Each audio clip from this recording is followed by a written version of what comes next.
Après les incidents qui se sont passés ce midi et cet après-midi à Valerio Canese, Delma 2, nous recevons ce soir Madame Michaëlle Auguste Saint-Natus et sa fille, Maître Christelle Saint-Natus. Madame Michaëlle Saint-Natus était sur place à Valerio Canese. Vous êtes ici ce soir à Metro News. Bonsoir mesdames, bienvenue. Bonsoir.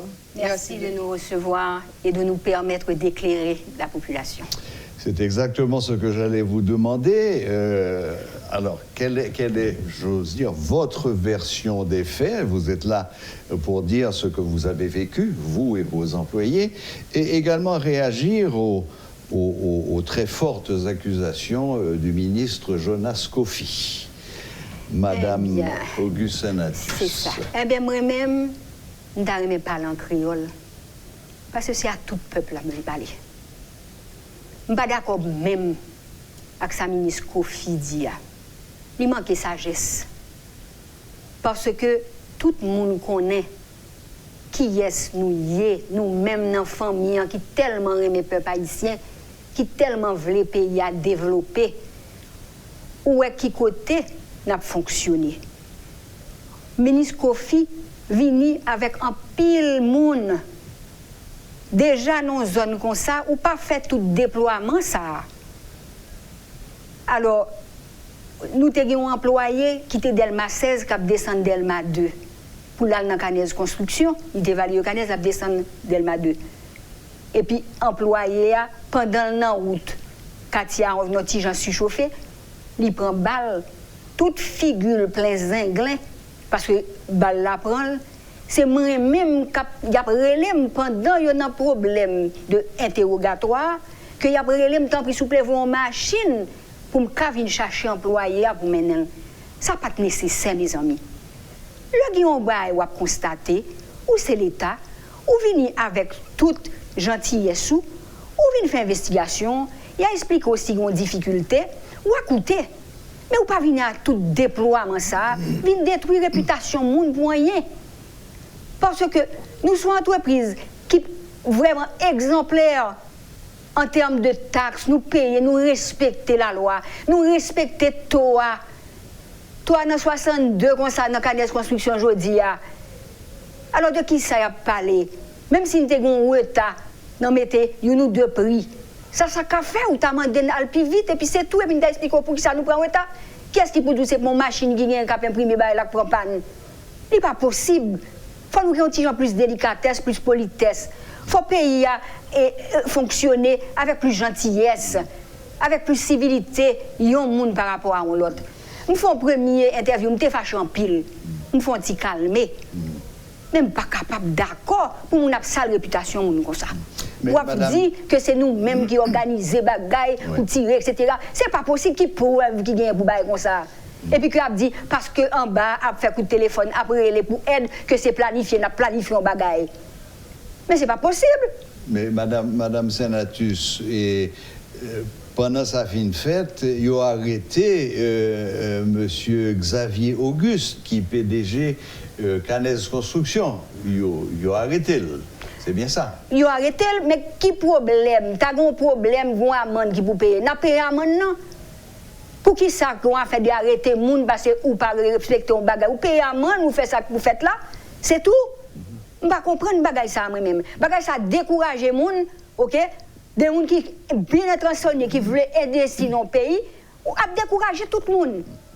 Nous là, notre travail, nous toujours servir peuple haïtien bien. Respecter ça, nous pour nous respecter, pour nous correct dans le pays. Nous réinvestir, nous faire un paquet d'œuvres, etc. Tout le monde comme ça. Mais pour qui ça? Bon, l'autre bagaille qui doit derrière ça. C'est ça seulement que je dis. Maître Christelle Saint-Natus, alors peut-être qu'on n'a pas abordé l'aspect juridique de la question. Donc, qu'est-ce que vous souhaitez nous dire? Bon, à mon avis, cette arrestation est arbitraire, vu qu'ils ont utilisé la base d'une disposition législative datant de 1946, à l'époque où il existait encore les magasins de l'État, qui fixaient les prix sur le marché, qui fixaient à quel montant le consommateur consommait un bien. Et sur la base des prix exposés aux magasins de l'État, l'État pouvait établir si une entreprise faisait de la spéculation illicite sur ses prix, ce qu'ils appellent, entre guillemets, le marché noir. Ce qui n'est pas le cas en l'espèce. Il n'y a aucune spéculation faite sur aucun prix. D'ailleurs, Canez Construction est un revendeur, un démarcheur local qui n'importe pas ses produits de l'étranger, mais achète des quincailleries se trouvant déjà dans le secteur localement et qui a une marge bénéficiaire minime, vu que c'est un secteur déjà saturé avec la quantité de quincailleries qui pullulent dans les rues. Donc il n'y a pas de spéculation illicite. Le seul endroit où on dirait que la Canez Construction a péché, c'est que certains de ces produits ne sont pas libellés en gourde. Pas encore. Pas encore. Le processus est en cours. Mais alors, il faut justement venir là-dessus.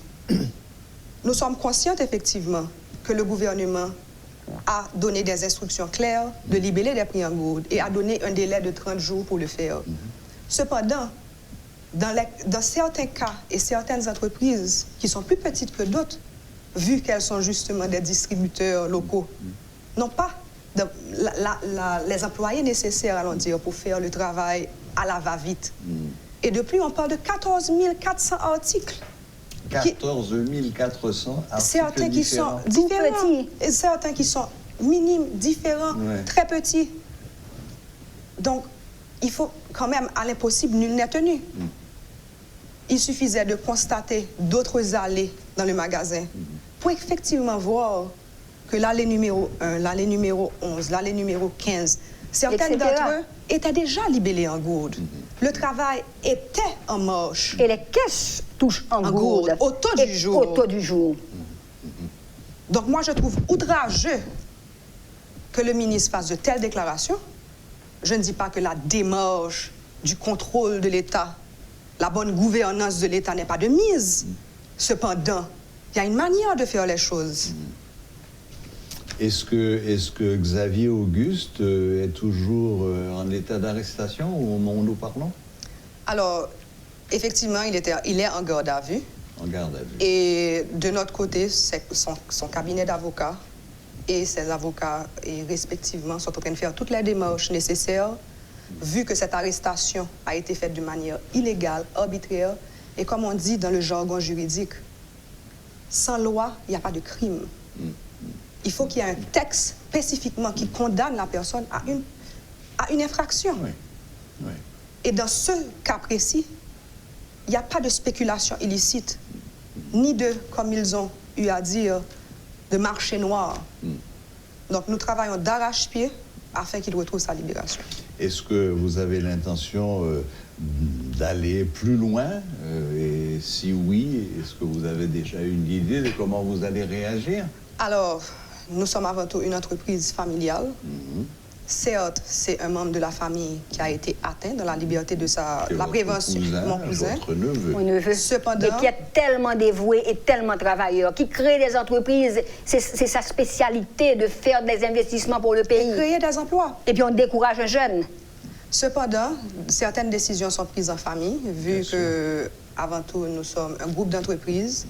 Et donc, en temps et lieu, le public sera informé des suites à ce dossier. Alors, je fais un appel pour que les décideurs réfléchissent, pour qu'on aille avec plus de délicatesse et pour qu'également, on ne mette pas de mauvaises intentions là où il n'y en a là pas. où il n'y en a pas.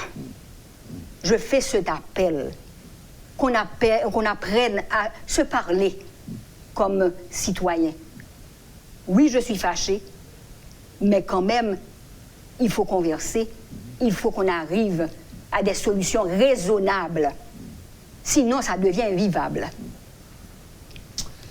Eh bien, mesdames, merci infiniment d'être venus jusqu'à nous sur le plateau de Métro News. Ça nous a permis de savoir ce qui s'était passé et surtout l'arrestation de Xavier Auguste. Et surtout notre employé qui est complètement blessé et tous les autres qui sont traumatisés.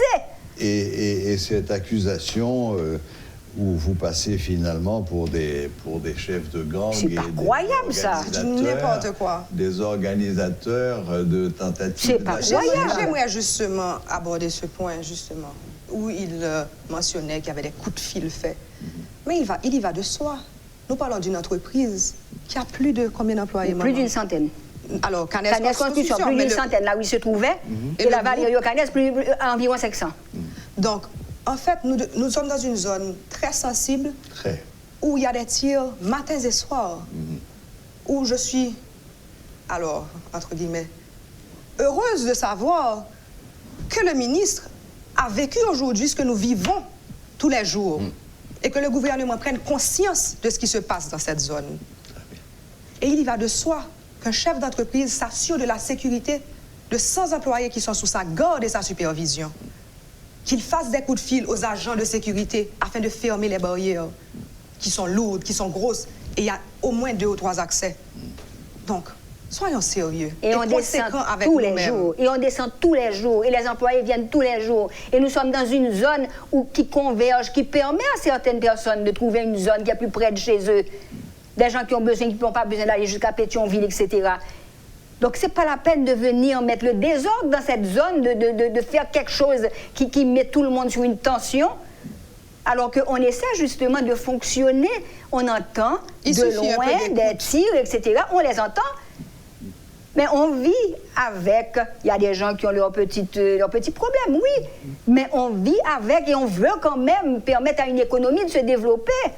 Donc, mes amis, je vous en supplie, enfin, autorités, réfléchissez un petit peu, s'il vous plaît.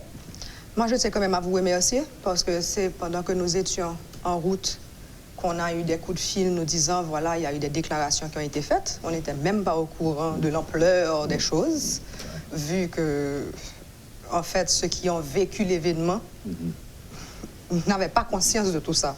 Donc, on apprécie et on remercie l'opportunité que vous nous avez donnée de pouvoir quand même répondre à ces propos calomnieux envers notre entreprise et envers nos collaborateurs, nos parents et même nos employés. Et je remercie les employés qui sont restés calmes. Je remercie les clients qui ont continué à venir malgré la situation. Parce que vous savez que nos portes nous sont toujours ouvertes et qu'on essaie toujours de faire pour le mieux. Je vous remercie tous, malgré la situation, de nous épauler. Voilà, ben, ce sera le mot de la fin. Je vous rappelle que nous avions avec nous sur le plateau ce soir Madame Michaëlle Auguste Saint-Natus et sa fille, Maître Saint-Natus.